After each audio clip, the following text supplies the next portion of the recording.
Imagine being stranded in the Arctic. No matches, no wood, no way to start a fire. Everything around you is frozen solid, and yet hidden in all that ice is the secret to survival. A trick so simple yet so brilliant, it saved lives long before electricity, lighters, or modern gear.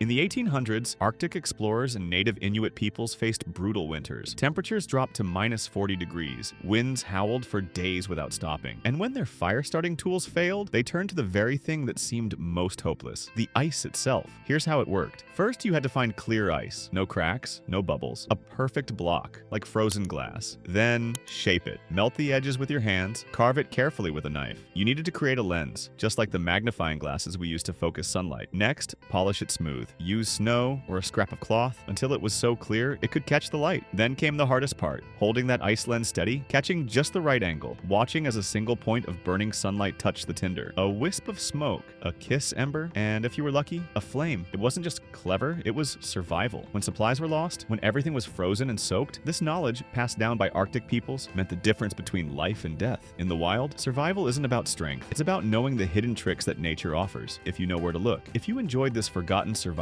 secret, make sure to subscribe, because next time we're building an entire shelter without nails, rope, or even a saw.